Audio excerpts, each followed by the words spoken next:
नमस्कार मंडळी, स्वागत आहे तुमचं मराठी यूट्यूब चॅनलमध्ये. स्वामींच्या कृपेने तुमचा दिवस आनंदात जावो हीच मी स्वामींच्या चरणी प्रार्थना करते आणि आजच्या नवीन व्हिडिओला सुरुवात करूया. तर पहा, आज आहे 8 मे, वार आहे बुधवार.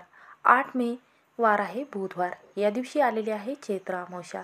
चैत्र अमावस्या माता लक्ष्मीची पूजा करण्यासाठी, त्याचबरोबर या दिवशी काही तंत्रमंत्र केले जातात व याचा जो प्रभाव आहे तो आपल्यावर न पडावा, आपल्या घरामध्ये सुख समृद्धी कायम टिकून राहावी, त्याचबरोबर आपल्या घराची भरभरून प्रगती व्हावी, आपल्या घरामध्ये नकारात्मक व काही गोष्टीचा हा जो वाईट शक्ती आहे याचा प्रभाव न पडावा, त्यामुळे आपल्याला या दिवशी घरातून अशी एक वस्तू बाहेर फेकायची आहे. ही वस्तू बाहेर फेकल्यामुळे तर पहा, ही अमावस्याचं जर व्रत केलं असेल तर आपल्याला पितरांचा भरभरून आशीर्वाद मिळत असतो. तर पहा, आपण काही वाईट कर्म केलेले असेल, काही पाप आपल्याकडून घडलेले असेल तर अमावस्येच्या दिवशी आपण अशी जी वस्तू आहे ही घराबाहेर फेकल्याने आपले जे दोष आहे ते नाहीसे होत असतात. म्हणून आपल्याला आज संध्याकाळी असा एक उपाय करायचा आहे. आपल्या घरातून अशी एक वस्तू बाहेर फेकायची आहे. यामुळे आपल्या घरातील इडापिडा असेल, संकट असेल, वास्तुदोष असेल व अडचणी असतील त्या दूर होतात. त्याचबरोबर 7 पिढ्याचे दारिद्र्य नष्ट होतात. असा एक उपाय तुम्हाला आजच्या व्हिडिओमध्ये सांगणार आहे. शुभांगी लाईफस्टाईलमध्ये नवीन असाल तर सबस्क्राईब करायला विसरू नका. असेच नवनवीन व्हिडिओ बघण्यासाठी बेल आयकॉनला प्रेस करा. जेव्हा मी नवीन व्हिडिओ अपलोड करेन त्याचं नोटिफिकेशन सर्वात अगोदर तुम्हाला भेटेल आणि तुम्ही एक पण व्हिडिओ मिस करणार नाही. तर पहा, ही जी अमावस्या आहे ही अत्यंत शुभ मानली जाते. या दिवशी करणी बांधा, तंत्रमंत्र असे हे उपाय केले जातात. तर पहा, बुधवारच्या दिवशी अमावस्या असल्याने आपल्या घरातील जी नकारात्मकता आहे, इडापिडा आहे, संकट आहे हे दूर करण्यासाठी म्हणून या दिवशी काही उपाय केल्याने तुमचे संकट दूर होतात. तर पहा, आपल्या घरामध्ये जी ज्येष्ठ व्यक्ती आहे त्यांना राग जास्त येत असेल व ते शांत राहत नसेल, घरामध्ये तुम्हाला अस्वस्थ वाटत असेल, खूप चिडचिडपणा होत असेल, त्याचप्रमाणे घरातील लहान मुले आजारी पडायला लागतात, आपली कोणतीही कामे महत्त्वाची पूर्ण होत नाहीत व तुमच्या घरामध्ये वादविवाद, कलह याचं वातावरण भरपूर प्रमाणात वाढलेलं असेल, जर आपल्या घरामध्ये अशा घटना घडत असेल तर आपल्या घरामध्ये पैसा येत नाही, पैशाच्या ज्या वाटा आहे त्या भरपूर प्रमाणात बाहेर जातात किंवा पैसा घरामध्ये टिकत नाही, पैशाला पैसा लागत नाही, घरामध्ये भरपूर पैसा येऊनही घरामध्ये टिकत नाही. तर पहा, हा जो उपाय आहे हा करण्यासाठी आपल्याला 2च अशा वस्तू घ्यायच्या आहेत. तर थोडंसं खडेमीठ आपल्याला इथे घ्यायचं आहे. तर पहा, खडेमीठ ही घरातील नकारात्मकता दूर करण्यासाठी वापरत असतो.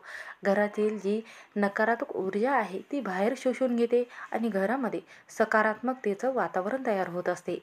हा उपाय केल्याने आपल्या घरातील इडापिडा, संकट, विघ्न दूर होतात. यामुळे आपल्याला चिमूटभर खडेमीठ घ्यायचं आहे. खडेमीठ, जर तुमच्याकडे खडेमीठ उपलब्ध नसेल तर तुम्ही घरातील जे साधे मीठ आहे, जे आपण स्वयंपाकघरामध्ये भाजीला वापरतो ते मीठ घेतले तरीही चालेल. तर पहा, आपण घरामध्ये जर खडे मीठ वापरत नसाल तरीही तुम्हाला शुक्रवारच्या दिवशी घरामध्ये माता लक्ष्मीची पूजा करून एका काचेच्या भरणीमध्ये तुम्हाला हे खडे मीठ भरून ठेवायचे आहे. तर पहा, घरामध्ये जर तुम्ही ईशान्य कोपऱ्यामध्ये खडे मीठ भरून ठेवले तर माता लक्ष्मी तुमच्यावर प्रसन्न होत असते आणि पैसा घरामध्ये टिकू लागतो. घरामध्ये धन, ऐश्वर्य यामध्ये बढती होत असते व यामध्ये धनधान्याला बरकत राहत असते, यामध्ये बढती होत असते आणि धनधान्याला बरकत होत असते. तर पहा, आपण काही उपाय करत असतो, मुलाची मिठाने नजर काढत असतो, दृष्ट काढत असतो किंवा मीठ टाकून आंघोळ करत असतो, तर त्याचा प्रभाव जो आहे तो लवकर पडत असतो आणि आपल्या मुलाला जी नजर लागलेली आहे ती लवकर निघून जाते. म्हणून आपल्याला चिमूटभर खडे मीठ घ्यायचे आहे आणि चिमूटभर थोडी मोहरी घ्यायची आहे. पिवळ्या रंगाची मोहरी तुम्हाला इथे घ्यायची आहे. तर पहा, आपल्या वास्तुशास्त्रामध्ये पिवळी मोहरी जी आहे ती घरातील नकारात्मकता दूर करते, वाईट शक्ती आहे ती घरामध्ये प्रवेश करू देत नाही. म्हणून तुम्हाला या दिवशी आपले जर खिडकी जी आहे ती पूर्व दिशेला असेल, जिथे सूर्यकिरण जे घरामध्ये प्रवेश करत असेल तर त्या ठिकाणी तुम्हाला पिवळी मोहरी चिमूटभर ठेवायची आहे. यामुळे जे आपल्या घरातील वास्तुदोष आहे ते घरामध्ये प्रवेश करत नाही. आणि त्यानंतर ह्या 2 वस्तू तुम्हाला हातात घ्यायच्या आहेत. घरामध्ये लहान मुले असतील त्यांच्या अंगावरून हा 7 वेळा तुम्हाला उतारा काढायचा आहे. त्यानंतर घरामध्ये जर एखादी आजारी व्यक्ती पडलेली असेल तर त्यांच्या अंगावरून तुम्हाला हे 7 वेळा उतारा काढायचा आहे. त्यानंतर घरातील ज्येष्ठ व्यक्ती आहेत जसे की पती आहेत त्यांच्या अंगावरून हा उतारा 7 वेळा तुम्हाला काढायचा आहे. आणि शेवटी तुमच्या अंगावरून तुम्हाला 7 वेळा ओवाळून घ्यायचा आहे, म्हणजेच उतारा काढायचा आहे.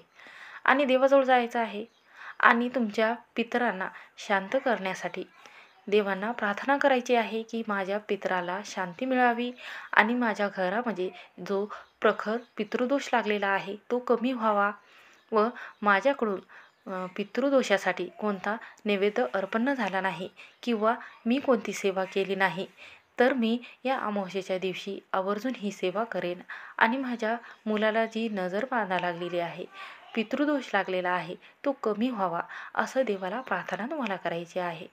त्यानंतर तुम्हाला उंबरवट्यावर जायचं आहे. उंबरवट्यावर 7 वेळा उतरून घ्यायचं आहे. जी मोहरी आणि मीठ घेतलेलं आहे ते तुम्हाला 7 वेळा उतरून घ्यायचं आहे. आणि हे मीठ मोहरी जी आहे ती तुम्हाला दक्षिण दिशेला जिथे रिकामी जागा आहे किंवा चौरस्ता आहे त्या ठिकाणी तुम्हाला फेकून द्यायची आहे. आणि त्यानंतर तुम्हाला येता वेळेस मागे वळून बघायचं नाही. सरळ तुम्हाला उंबरवट्यावर यायचं आहे, बादली भरून ठेवायची आहे, पाय धुवायचे आहे, नंतर घरामध्ये प्रवेश करायचा आहे. तर पहा असा जो उपाय आहे हा जर तुम्ही दर अमावस्येच्या दिवशी केला तर कधीही तुमच्या घरामध्ये वाईट शक्ती प्रवेश करणार नाही, नकारात्मक ऊर्जा घरामध्ये प्रवेश करणार नाही किंवा वाईट संकट असेल, विघ्न असेल, प्रखर पितृदोष जो लागलेला आहे, पितरांचा आशीर्वाद भरभरून राहील. हा उपाय नक्की करून पहा. नक्की तुमचे पितृदोष शांत होतील. श्री स्वामी समर्थ. व्हिडिओ आवडला असेल तर स्किप न करता शेवटपर्यंत नक्की पहा.